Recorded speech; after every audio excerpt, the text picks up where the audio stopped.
The wind howled louder than the rotors.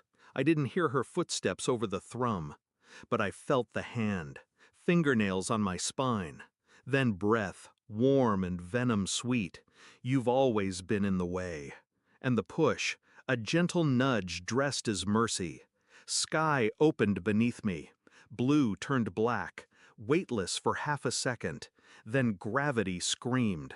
I should have died. That was the plan. Instead, I landed in the lake like a stone breaking secrets. Dislocated shoulder, broken ribs, but breath in my lungs. The helicopter vanished over the ridge. So did they. My wife, her sister, and somewhere in their pockets, my company's deed and a $9 million life insurance payout. They thought I was dead, and that's exactly what I needed them to believe. I watched my own funeral from behind a tinted window. Front row, black dress, veil she didn't need. My wife didn't cry, neither did her sister, but they held each other's hands like widows of the same man. I waited. Let them mourn their performance. The day after the service, she transferred the company to a new executive director, someone with no history, a name that didn't exist 6 months ago. But I did my homework. His name was Daniel, my wife's college ex. A failed startup, bad debts, no credibility. Until now. She'd given him my company, with forged signatures. My death certificate attached. Every piece fell into place like they'd rehearsed it. But they hadn't counted on the lake, on the pilot who pulled me from it, on the coroner who hadn't seen my body. They counted on grief. They forgot I don't die quietly.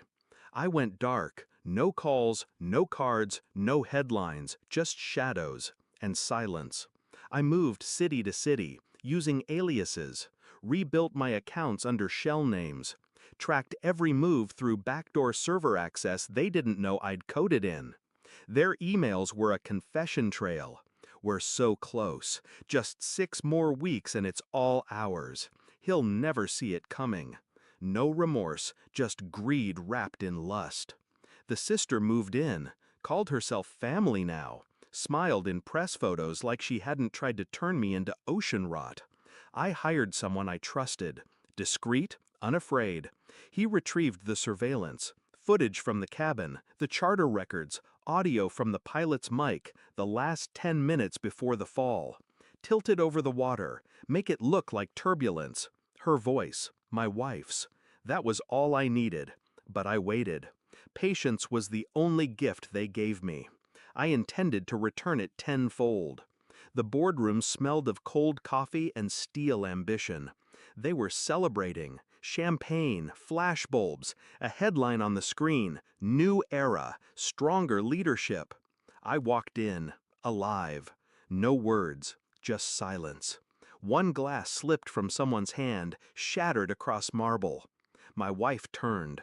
Color left her face like smoke and wind. Her sister gasped, stepped back, as if I were a ghost dragging chains behind me. I laid the file on the table. Charter pilot statements, forensic bank trails, phone logs, audio, surveillance stills of her whispering into Daniel's mouth at 3 a.m. Then the will, the real one, and the forged one. Everyone stared. I stared at her. She didn't cry. She didn't need to. She knew she'd already lost. I didn't raise my voice. I just handed her the same pen she used to fake my death. Sign, I said. She hesitated, looked around the room, for sympathy, for air. There was none. You have one option, I said. Divorce, asset forfeit, full confession. She shook her head slowly. Her mouth opened. Why? I asked. Not for answers, for the silence that followed. Her sister fled first, Daniel second. She stayed, because she knew this was her burial, and I was her funeral. I didn't press charges, didn't need to. The evidence leaked. She was disbarred from every board, banned, ruined. Her name meant nothing now. Her sister disappeared into a new country with a different nose and someone else's last name. Daniel filed for bankruptcy. As for me, I reclaimed the company, Sold it, quietly, moved into the hills, somewhere quieter, where the sky looks like mercy, but I know better. I still dream of the fall, of that moment in the air when everything felt clear, free, like truth. They buried a dead man for profit, but I buried the living for peace.